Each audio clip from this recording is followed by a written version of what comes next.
I should have trusted my gut. From the moment I saw the weather forecast, I had a bad feeling about the trip. Heavy rain and strong winds were predicted, but we were stubborn.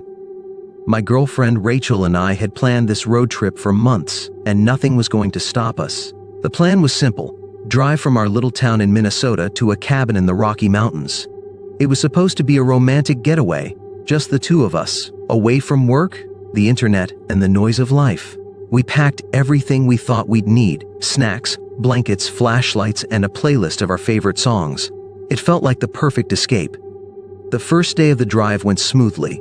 The rain was light, the roads were clear, and the car, an old but reliable Subaru, hummed along without a problem. We laughed, sang, and talked about what we'd do when we got to the cabin. Rachel wanted to hike every trail she could find, while I was more interested in sitting by the fireplace with a good book. By the second day, the rain had gotten worse. It came down in thick sheets, pounding against the windshield and making it hard to see. The wipers worked overtime, but they didn't seem to help much. The highway stretched on endlessly, gray and slick, with no other cars in sight. "Are we still on the right road?" Rachel asked, leaning forward to peer through the rain. I checked the GPS. It showed a thin blue line cutting through the middle of nowhere, surrounded by nothing but blank space. "Yeah," I said, though I wasn't entirely sure. The signal had been spotty for the last hour, and the screen kept freezing. "Maybe we should stop somewhere," she suggested. "Where?" I asked, gesturing to the empty landscape around us. The only thing we'd passed in the last hour was a crumbling gas station that looked abandoned. Rachel didn't answer. She just stared out the window, her fingers tapping nervously on the dashboard. It was around dusk when we saw the sign. It was old and rusted, barely readable through the rain, but we managed to make out the words, "Rest stop, 2 miles." "Thank God," Rachel muttered. The rest stop was small and unremarkable, just a parking lot, a single building with a restroom, and a couple of vending machines under a flickering light. There were no other cars, no signs of life. The whole place felt forgotten, like it hadn't been used in years. We parked and ran inside to get out of the rain. The restroom was dimly lit and smelled faintly of mildew, but it was better than staying in the car. Rachel went to the vending machines to grab some snacks while I splashed water on my face and tried to shake off the uneasy feeling that had been growing in my chest. When I came back out, Rachel was standing by the car, staring at something in the distance. "What is it?" I asked, my voice echoing in the stillness. She didn't answer right away. Her eyes were fixed on a shape far off in the rain, something moving along the edge of the forest that bordered the rest stop. It was too far to see clearly, but it looked wrong.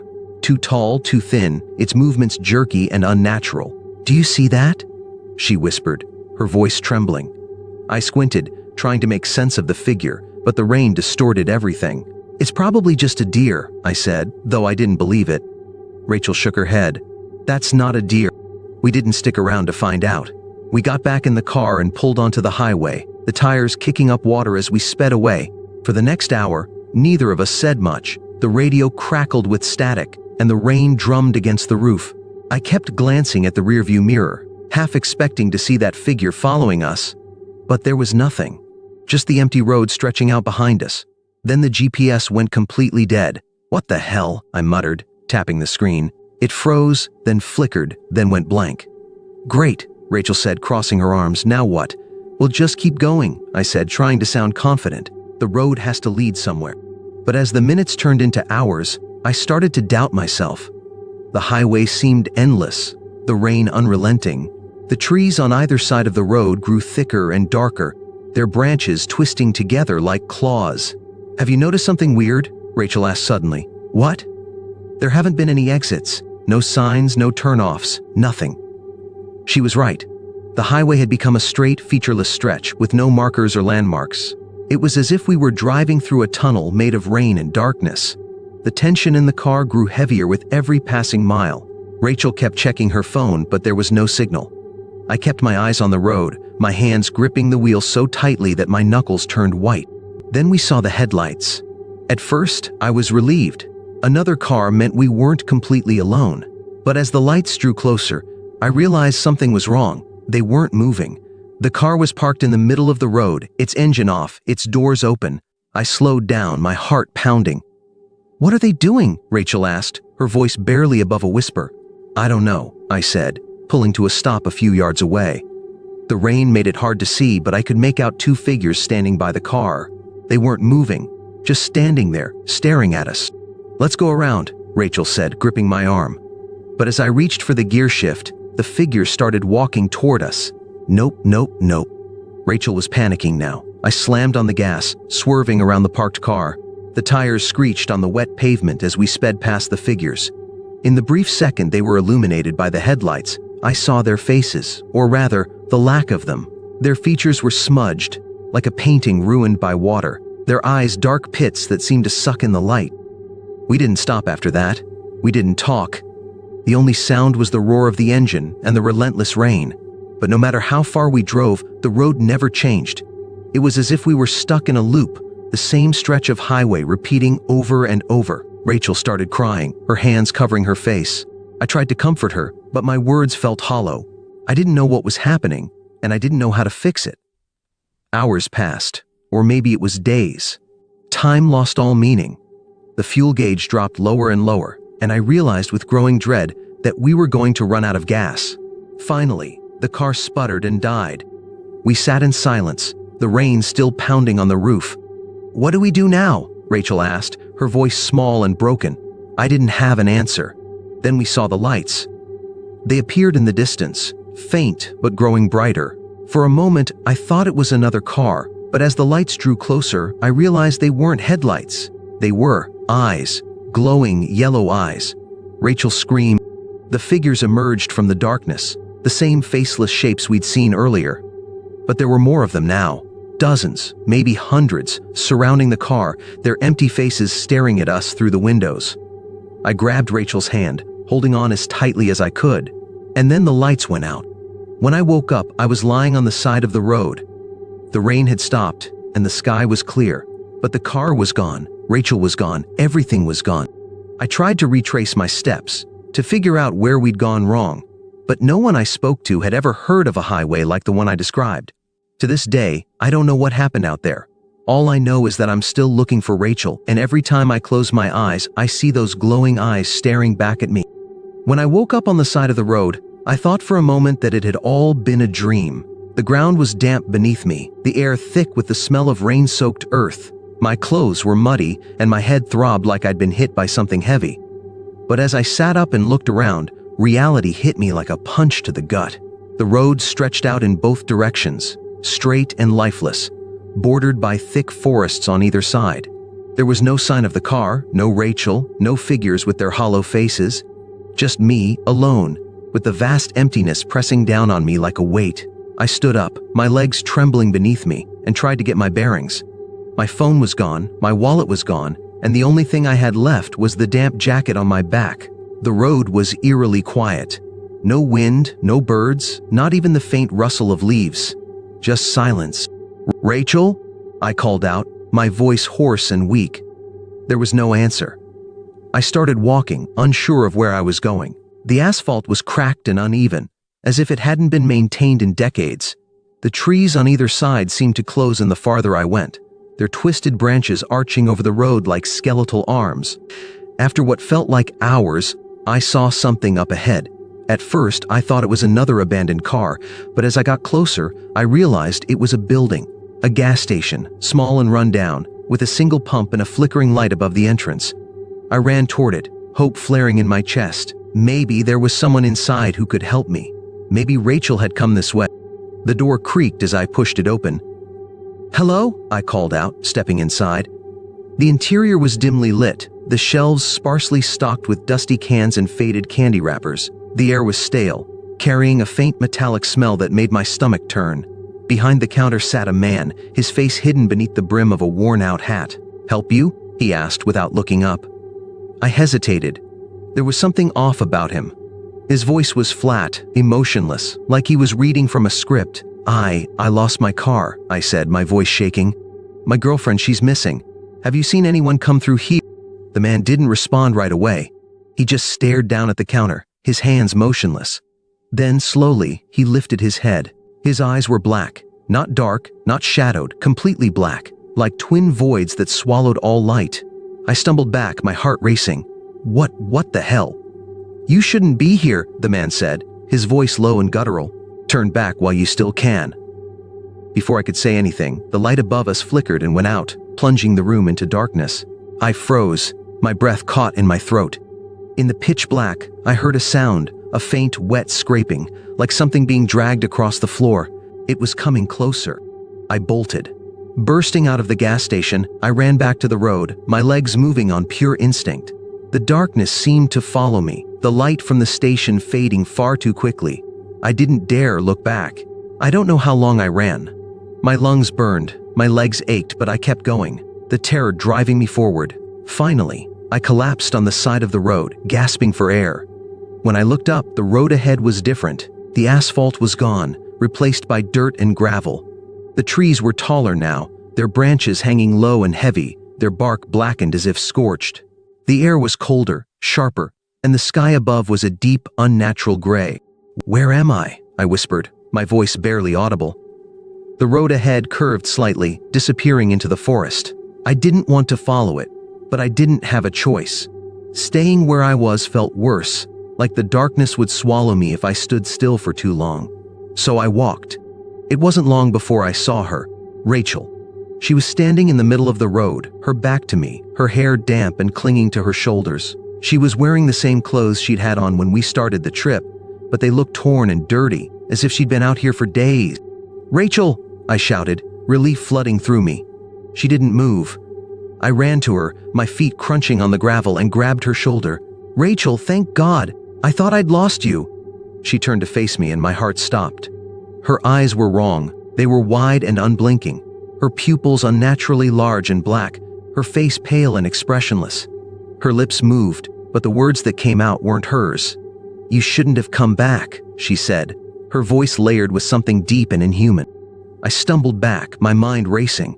What's happening to you?" She tilted her head, her movements jerky and unnatural. "You belong here now," she said, her voice echoing as if spoken from a distance. The shadows around us deepened, and from the corner of my eye I saw them again, the figures, faceless and silent, emerging from the trees. "Run," Rachel whispered, her voice breaking for just a moment. "Run before it's too late." I didn't need to be told twice. I turned and ran, the sound of my heartbeat drowning out everything else. The road twisted and turned, the forest growing darker with every step. I didn't know where I was going. I just knew I had to keep moving. Eventually, I stumbled into a clearing. At the center was an old, rusted car, my car.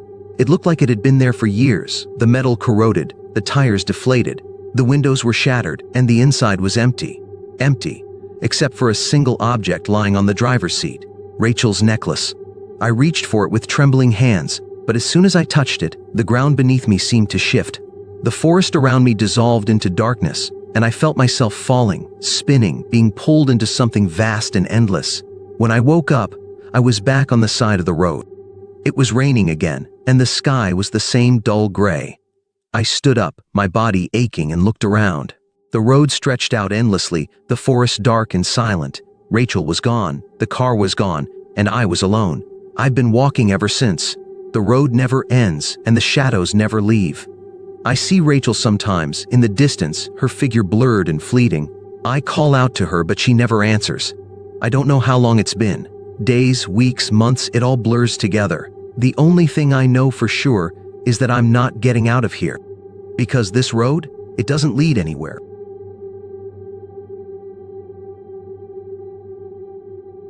It started like any other road trip. My friend Alex and I decided to take a few days off and drive across the country. We were looking for adventure, the kind of freedom that comes with the open road. We didn't have a specific destination in mind, just the thrill of getting away from the routine. Our plan was simple: drive, see new places, and make memories. It seemed like the perfect idea. Little did I know how quickly that would change. We left early on a Thursday morning, the sun barely rising over the horizon. Alex was driving. I had the passenger seat with a bag of snacks and drinks beside me. The car hummed along the highway, the world outside slowly waking up. It felt peaceful, almost like time itself was slowing down to match the easy rhythm of the road. We passed small towns and quiet farms, each place more charming than the last. We talked about everything and nothing, plans for the future, funny stories from our past, the kind of conversations that feel deep because they're so casual. It was the kind of road trip you dream about. But by the time the sun started to dip low in the sky, something felt off. It was hard to explain. The world outside started to look different. The trees lining the road seemed darker. The sky clouded over in a way that made it hard to tell if it was evening or something else. I brushed it off. It was probably just the fatigue settling in. We'd been driving for hours and the sun had been making my eyes. We decided to stop at a small diner on the edge of the road. It was the kind of place you'd expect in an old movie. Neon sign flickering above the door, faded red booths, and a waitress who looked like she had worked there for years. There were only a couple of other customers inside, sitting in silence, their heads down as if lost in their own worlds. 2 coffees and the special, please, Alex said, trying to be polite. But something in his voice sounded strained, like he was forcing himself to be cheerful. The waitress nodded without saying much, her face emotionless. We sat in one of the booths near the window, looking out at the empty stretch of highway. It was weird. The diner had that eerie, almost abandoned feeling to it, even though it was still open. As we waited for our food, I noticed the strange quietness that filled the place. The hum of the fridge in the back, the clink of cutlery on plates, it all felt too loud. I tried to shake it off, but my skin started to crawl. Something wasn't right. I glanced at Alex, but he was staring out the window, his face drawn tight. He didn't look comfortable either, and when I asked if he was okay, he just nodded, though it didn't seem genuine. We ate our food quickly, neither of us speaking much. When we finished, Alex paid the bill, and we hurried back to the car. I had the strange feeling that we weren't alone, like someone or something was watching us from the shadows of the diner. I turned my head as we left, but there was nothing unusual. We got back on the road, but the feeling didn't go away. It only got worse. The world outside seemed darker now. The headlights of our car barely cut through the growing fog, which had started to roll in from nowhere. It was like the fog was alive, creeping in around us, suffocating everything. "Are you sure this is the right way?" I asked, trying to focus on something other than the eerie silence that had settled between us. Alex didn't answer at first, just tightened his grip on the wheel. "I think so," he muttered. "We just need to keep going." But something wasn't right. I could feel it now, creeping into my bones, a cold shiver that had nothing to do with the temperature. The road was empty. No cars, no lights. The trees on the side of the road were twisted and bent in strange ways, as if they had been pulled into unnatural shapes by something invisible. "We should turn back," I said, my voice trembling. "I don't like this." Alex didn't respond, but his knuckles were white against the steering wheel. I saw him glance in the rearview mirror a few times, but there was nothing behind us, just the endless stretch of empty road. We kept going, the fog thickening, until it felt like we were driving through a dream, or maybe a nightmare. The road stretched on endlessly, with no sign of a town or any kind of civilization. Then, as if out of nowhere, we saw something ahead. A sign.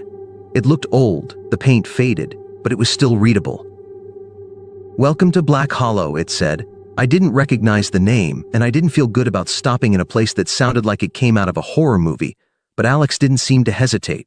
He turned the wheel, and we drove deeper into the town. Black Hollow was nothing like the peaceful towns we'd passed earlier. The buildings were run down, most of them boarded up or abandoned. The streets were deserted, the only sound the echo of our tires on cracked asphalt. There was a strange heaviness in the air, like the place had been forgotten by time itself. "Let's just find a place to rest for the night," Alex said. Though his voice was barely above a whisper, I didn't want to stay. Every part of me screamed to leave, but the exhaustion from hours on the road was making it hard to think straight. We pulled up in front of a small, dilapidated motel. The neon sign outside flickered weakly, but it was enough to see the word vacancy in dim red letters. We got out of the car, and I noticed how quiet it was. Too quiet. No sounds of wildlife, no distant hum of traffic, just silence. Even the wind had stopped. The door to the motel creaked as we pushed it open. Inside, the air smelled stale, like it hadn't been aired out in years. An older man was behind the counter, his face as pale and lifeless as the building itself. "We need a room," Alex said. His voice was low, almost cautious. The man didn't smile. He just handed over a key, his hand shaking slightly. "Room 7, he said, his voice raspy. "Best you leave before sunrise." I glanced at Alex, who looked just as confused as I felt, but we didn't argue. We grabbed our things and walked down the hallway, the fluorescent lights flickering overhead. The motel seemed like a place stuck in time, like the world had forgotten it. Room 7 was at the end of the hall. The door was already open, as if waiting for us. The inside was dimly lit, the furniture old and covered in dust. The bed looked uninviting, but we didn't have much of a choice. I dropped my bag on the floor and sat down on the edge of the bed. It wasn't long before I started hearing noises. Soft at first, scratching sounds, like nails against wood. I tried to ignore it, but it grew louder, and then from the corner of the room a shadow moved. I turned to Alex. He was staring at the wall, his eyes wide and unblinking. "Alex," I whispered, but he didn't respond. He didn't even seem to hear me. I stood up, my legs shaky, and walked toward him. The closer I got, the more I realized that his face was frozen in fear. His mouth was open, but no sound came out. His eyes were fixed on something in the corner of the room. I followed his gaze, and what I saw made my blood run cold. There, in the corner, was a figure. A woman, pale and gaunt, with hollow eyes and a mouth stretched into a grotesque smile. Her clothes were torn, her skin ashen, like she had been dead for years. I didn't know what to do. My body was frozen in place. The woman started to move toward us, her feet dragging on the floor with a sound that made my skin crawl. "Get out!" I finally managed to shout, but it was too late. The figure was already close enough to touch. In a panic, I grabbed Alex by the shoulders and shook him hard, but he didn't respond. His eyes were empty and his body was stiff. The woman's hand reached out, cold and dead, and I screamed. Then everything went dark. When I woke up, I was outside the motel, lying on the cold ground. My head hurt, and everything around me was quiet. I stumbled to my feet, looking around for Alex or anyone else. But the motel was gone. There was no sign of the town, no buildings, no road, just the open wilderness. The only thing that remained was the old, worn sign that read, "Black Hollow." And I knew deep down that I would never leave. I would never find my way back. I've always loved road trips. There's something freeing about the open road, the hum of the tires, and the endless possibilities of where you might end up. That's probably why I didn't think twice about driving cross-country when my best friend Eric asked me to help him move. He was starting a new job in California, and I figured it would be a great excuse to see more of the country. The first 2 days of the trip were uneventful. We took turns driving, stopped at a few roadside diners, and listened to the playlists Eric had spent way too much time curating. By the third day, though, things started to feel off. It started with the GPS. We were somewhere in rural Kansas when the signal cut out. At first, we didn't think much of it. It's Kansas, after all. Lots of open space and not much cell service. But when the GPS didn't come back after an hour, we started to get worried. "Let's just pull over and check the map," Eric suggested, holding up the old atlas he'd insisted on bringing. "You're the only person I know who still owns one of those," I said, trying to make light of the situation. "You'll thank me later," he shot back, flipping through the pages.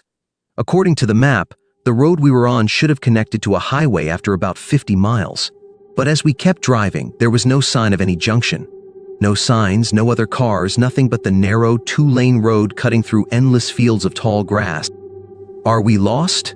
Eric asked, his voice tinged with unease. "No," I said, though I wasn't sure I believed it. "We're just off the grid for a bit. We'll hit civilization soon enough."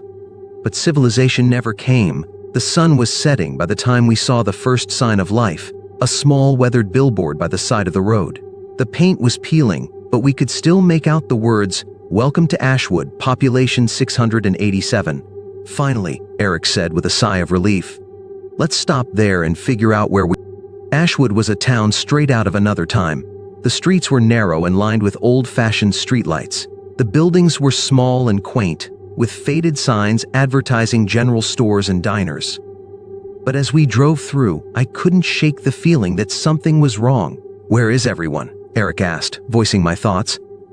The town was completely silent. There were no people walking around, no cars parked along the streets. Even the houses looked abandoned, their windows dark and empty. "Maybe they're all inside?" I suggested, though it didn't make sense. We parked in front of a diner with a faded neon sign that read Maggie's. The lights inside were on and the door was slightly ajar. "Let's check it out," Eric said, grabbing his backpack. The diner was empty. The tables were set, menus placed neatly at each seat, but there was no one behind the counter, no sound coming from the kitchen. The air smelled faintly of grease and coffee, but it felt stale, as if no one had been there in years. "This is creepy," Eric muttered, his eyes darting around. "Maybe we should just keep driving," I said, my voice low. But before we could leave, the jukebox in the corner crackled to life. A scratchy old song played, a slow, mournful tune I didn't recognize. The sound echoed through the empty diner, sending chills down my spine. "Okay, that's it, we're leaving," Eric said, backing toward the door. We stepped outside, only to find that the town had changed. The streetlights were off, and the buildings looked older now, their walls crumbling and overgrown with vines.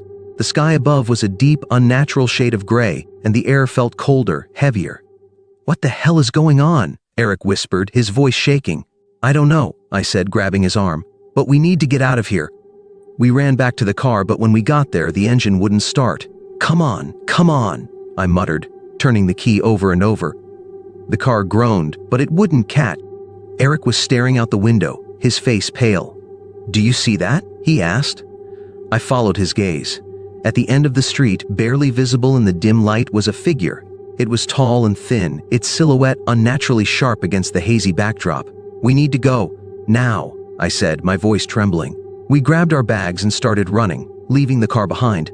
The figure didn't move, but I could feel its gaze following us as we sprinted down the empty street. As we ran, the town seemed to shift around us. Streets that should have led to the outskirts looped back into the center. Buildings appeared where there had been empty lots. The more we tried to escape, the more trapped we became. "This doesn't make sense," Eric shouted, his voice echoing.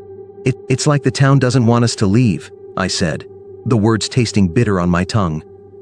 We stopped to catch our breath in front of an old church. The doors were open and a faint light glowed from within. "Do you think it's safe?" Eric asked. "Nothing about this place is safe," I replied, but we didn't have a choice. The church was empty, save for a single candle burning on the altar. The air inside was heavy, almost suffocating, and the faint sound of whispers seemed to come from the shadows. "We shouldn't be here," Eric said, his voice barely audible. Before I could respond, the whispers grew louder. They weren't coming from the shadows, they were coming from us. I looked at Eric and my heart froze. His lips weren't moving, but I could hear his voice, distorted and layered with mine, repeating the same words over and over. "You can't leave. You can't leave." We ran. The church doors slammed shut behind us, and the whispers faded, but the town was worse now. The buildings were nothing more than skeletal remains, their walls charred and broken. The sky was pitch black, with no stars, no moon, just an endless void, and the figures were everywhere. They stood in the windows, in the doorways, on the rooftops, faceless, motionless, watching us. "What do they want?" Eric whispered, his voice trembling. "I don't know," I said, pulling him along, "but we can't stop." We ran until we couldn't run anymore, collapsing in the middle of the cracked asphalt. "This is it," Eric said, his voice hollow. "We're never getting out." I wanted to tell him he was wrong, that we'd find a way, but I couldn't, because deep down I knew he was right. The last thing I remember is the sound of footsteps, slow, deliberate, drawing closer. When I woke up, I was back on the highway, alone. The town was gone, Eric was gone. I've tried retracing my steps, but I can never find Ashwood again. It's like it never existed. But sometimes when I'm driving at night, I see the sign, "Welcome to Ashwood. I don't stop."